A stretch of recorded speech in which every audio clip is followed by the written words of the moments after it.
Beto O'Rourke has released his first policy proposal with details that we can actually break down here at TYT. And so we're gonna do that, and it has to do with climate change. But does it actually go far enough? Here are some details.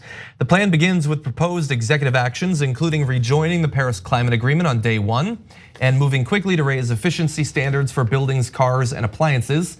Longer term executive actions include setting a net zero emissions carbon budget for federal lands by 2030 and adding more national parks and monuments to protect land and seascapes. It also allocates $5 trillion over the next 10 years to upgrade infrastructure and spur innovation, including more than $1 trillion in tax incentives to reduce emissions and $250 billion dedicated directly to research and development.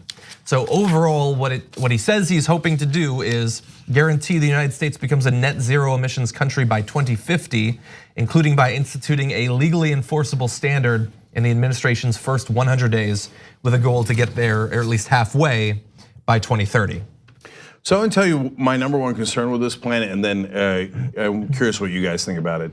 So at first I read the headline and got genuinely excited because Beto O'Rourke is not a simple guy to figure out, and he doesn't have a simple record. It is a little bit all over the place, for better and for worse. And so there's many years we were very excited about Beto O'Rourke.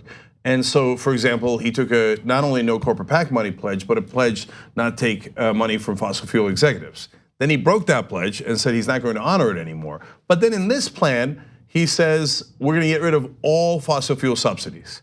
Long time coming. That would be great. That would be amazing. And I see the headline about how he's going to put $5 trillion in.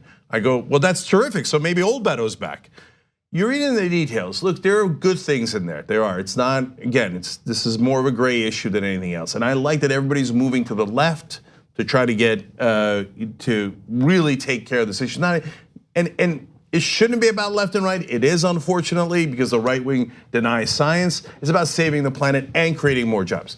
But when you're reading the details, my number one concern is that not a lot of it is government money. It's money to encourage private industry to do something. And honestly, that's not good enough. So here, I'll give you an example of why I say it's not good enough. Is it because I have a fetish for government spending? No, not at all.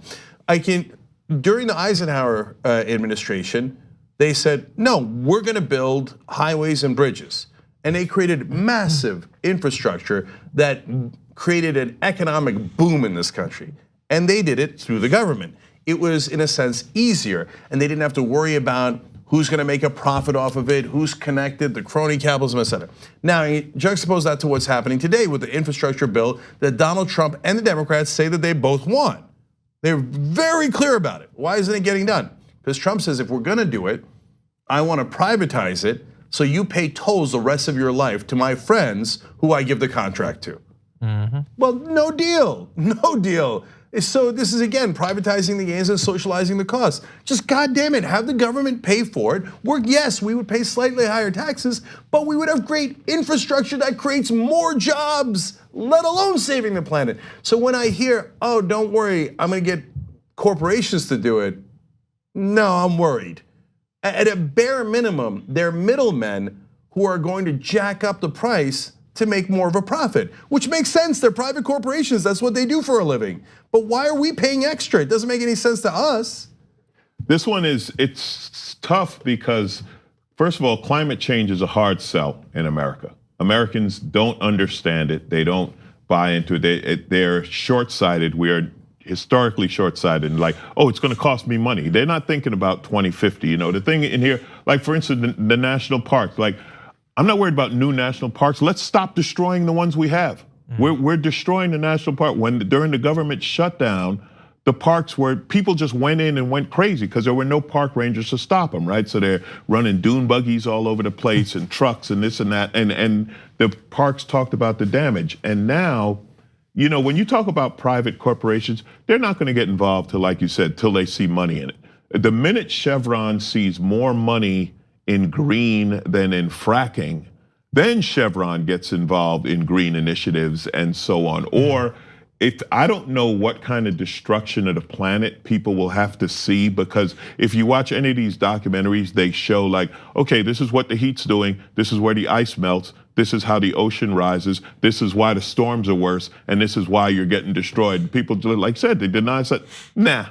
And that's, there's nothing else, just, nah, I don't believe it. I mean, we're in that era, right? When anything you don't believe, you just say, no, fake news. It's just fake. Like, you don't have to, and the downside of the internet is you have this scientist who's gone to school and studied and done experiments and worked and blah, blah, and he or she, they know exactly what they're talking about, and they have tons of research, but they're up against an idiot with 1 million followers. And you were talking about it earlier, it's given a false equivalency. It's like, yeah, well, you might have went to college, but I got 1 million followers. And they cover it like it's the same thing, you know what I mean? And it's like, no, this is a scientist and this is an idiot.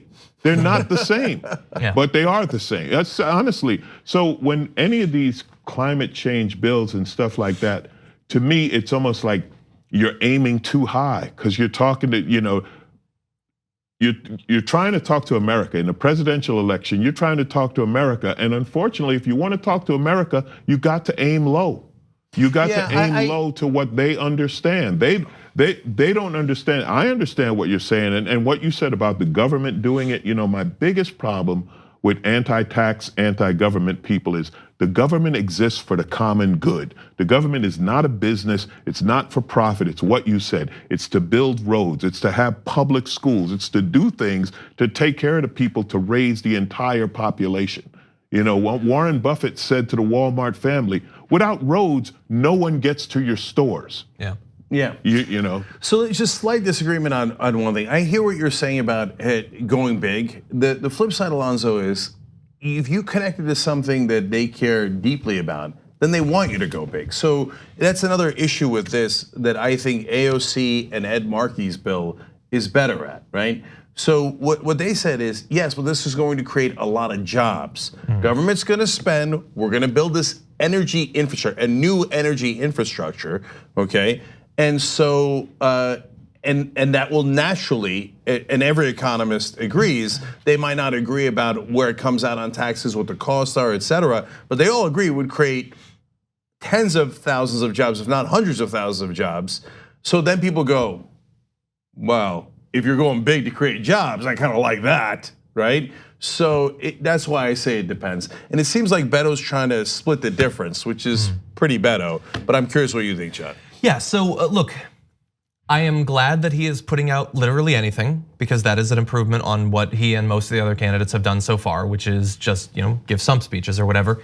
And this is better than what we have right now, but it's not like it goes out there into a context where we don't have any alternative plans. Like we have months of discussion of the Green New Deal, and although he says that he supports it and he has in the past, this appears to be sort of thumbing his nose at the Green New Deal. This is saying, no, your interconnected plan, the Green New Deal that integrates concerns over the environment, the economy, healthcare, environmental justice, all these different issues, and prioritizes it as the most important effort that our country needs to undergo over the next half century or so.